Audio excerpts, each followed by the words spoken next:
It's such a waste of potential. The person holding you back in your consulting career is you. Every consultant will make this mistake at some point. Making it is like a consulting rite of passage. Getting this right early will save you lots of wasted effort and a load of promotion heartache. That's not good enough. You need to stop doing that right now.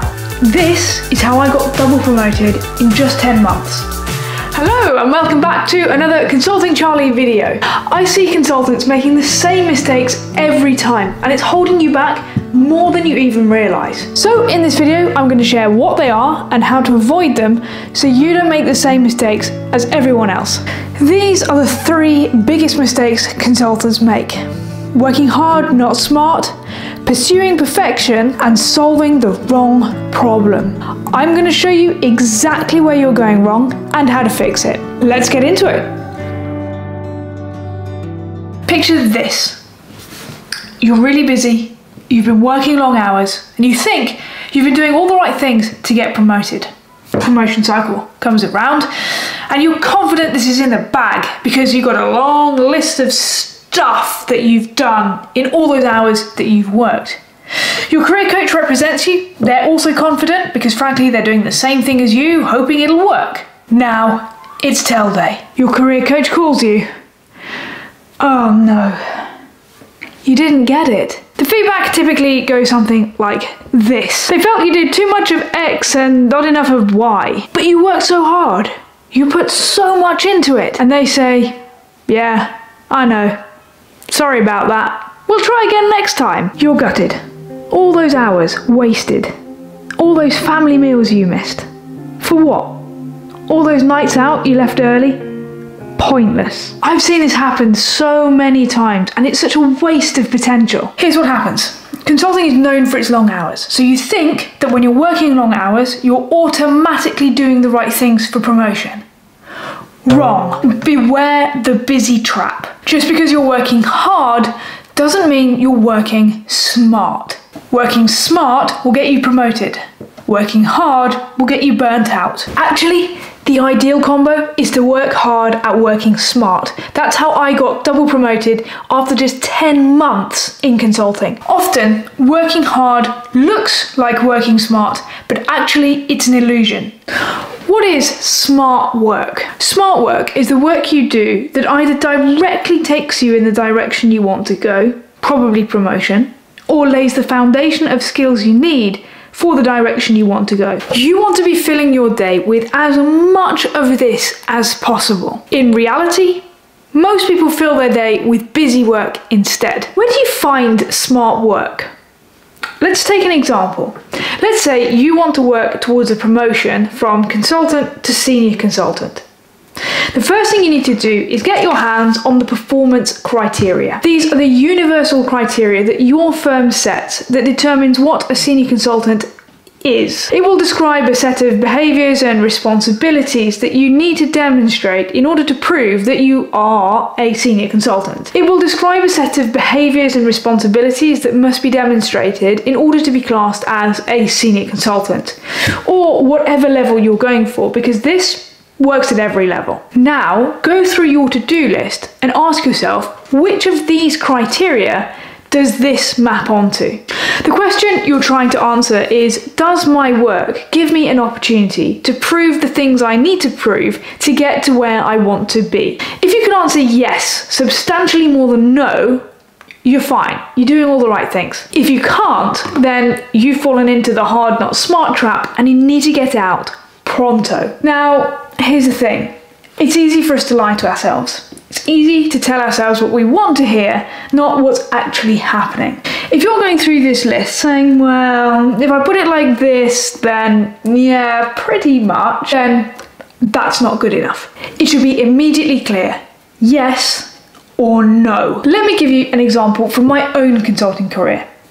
This is how I got double promoted in just 10 months. I went into Accenture with promotion as my key objective. I was fortunate that someone who was 2 levels above me was leaving a role just as I was joining and they needed a backfill. Now, you're probably thinking, that's luck, not work. And yeah, you'd be right. Being in the right place at the right time is indeed lucky. But what made it smart work is that I took that role, learned how to do it, and then I improved it so that not only was I doing a role of 2 levels above me, I was actually doing it more efficiently. Then a reorg came and I took on more responsibility than my original role had required. Now I wasn't only doing planning, I was doing delivery too. Previously, these have been 2 separate roles, both at senior consultant. Now I, as senior analyst, was doing them both simultaneously. Your role is a significant contributor to your promotion story, so smart work here makes a big difference. But your role isn't the only thing that people look at. Your internal contribution is important too. In my last video about networking, I told you how I used to organise Meet the Leader events to turbocharge my network, which in turn contributed to my promotion. If you want to find out more, you can watch that video here. My last piece of smart work was training. Now, most people will do a certification just to tick a box. What will make you stand out is if you do that, plus you demonstrate that you applied that knowledge. Here's what I did. I rocked up to my chosen course, smashed it, and then I set about doing 2 things. 1, I taught our internal teams and then implemented the ideas that we came up with. 2, I taught the client and helped them implement the ideas that they'd come up with. This is smart work in action, because what matters isn't just each of these things in isolation, it's how you knit them all together that really counts. Okay, that's quite a lot of info, so just remember this.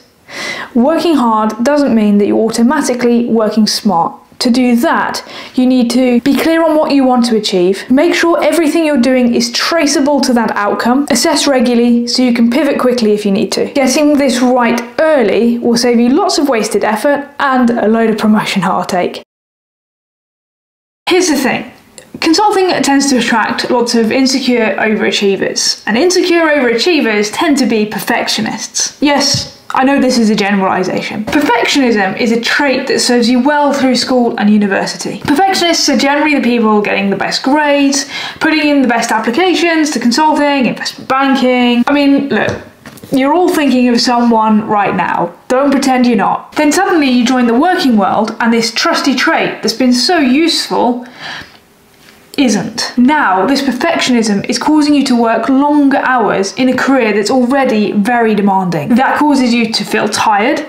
That causes you to work slower, which means your work starts piling up. You can't seem to get to the same standard as you used to. The quality of your work suffers, and you wind up feeling overwhelmed whilst the people around you feel disappointed. The whole thing is counterintuitive, and you're left wondering where it all went wrong. The answer is an art.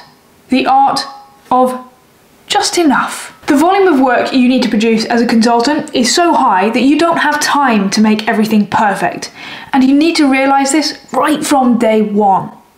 You do, however, need to make it good enough. Here's why it's an art.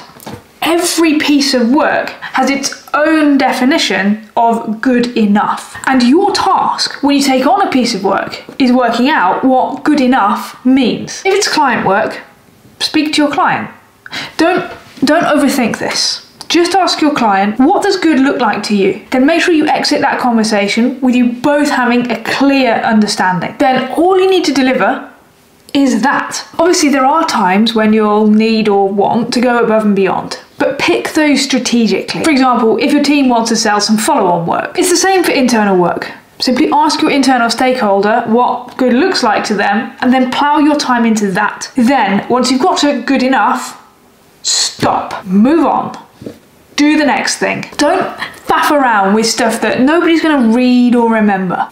Now, don't misinterpret this. I'm not suggesting that you shouldn't have attention to detail. In fact, quite the reverse. Checking valuable content is much better than producing extra mediocre content. One engagement I worked on, I had to produce a steer codec every week. For the first 3 weeks, the MD wouldn't even look at the content until he was satisfied with the formatting. He could spot size 11 versus 11.5 font a mile off. Mr. Full Stop, he'd spot it. In fact, one time, although this was a different MD, gave me some feedback. Content is fine, but please indent line X by an extra 1.75 pixels. So yeah, attention to detail is important, but undefined perfectionism is not. Pursuing undefined theoretical perfectionism makes you work hard, not smart, and ultimately holds you back. There's a lot of very talented consultants chasing their perfectionist tails, wondering why they're going round in circles and not where they want or deserve to be. Instead, define good enough upfront with the recipient of your work, focus on that, and then polish it till it gleams. Every consultant will make this mistake at some point. Making it is like a consulting rite of passage. However, what differentiates an average consultant from a good one is how quickly you stop making it. What is this elusive mistake? Solving the wrong problem. Absolutely everything consultants do ties back to solving a problem for a client. But if we don't solve the right problem, then we're doomed from the start. The thing about problems is the problem you start with is rarely the real problem. In fact, when a client says they're telling you their problem, they're usually actually telling you their symptom. It's your job to find the real problem. To do that, you have to dig and unpeel the layers of the onion. Okay, that analogy is a bit mixed up, but you get the idea. Here's the mistake most consultants make. They don't dig deep enough, so they solve the symptom, not the real problem. Bad consultants take a problem at face value and simply solve that. If that's you, you need to stop doing that right now. But most consultants will dig down 2 layers or maybe 3 with a prompt from their manager. Doing this makes you an average consultant, but being an average consultant will only get you so far, and that's not very far at all. The best consultants will drill down at least 5 times to get to the real problem. How do you do this? You might have heard this referred to as the McKinsey 5 whys, and it really is as simple as it sounds. To each statement, you ask why until you've asked at least 5 times. Only then can you be confident that you've got to the real root of the problem so you can create the right problem statement. The exercise is simple, but getting good at it takes a bit of practice. Let's work through an example now. Let's take the problem, I'm hungry. Why? Because I haven't eaten for a while. Why? Because I skipped breakfast. Why? Because I snoozed my alarm late and slept in so I didn't have time. Why? Because I went to bed late. Why? Because I stayed awake until midnight doom scrolling. Boom!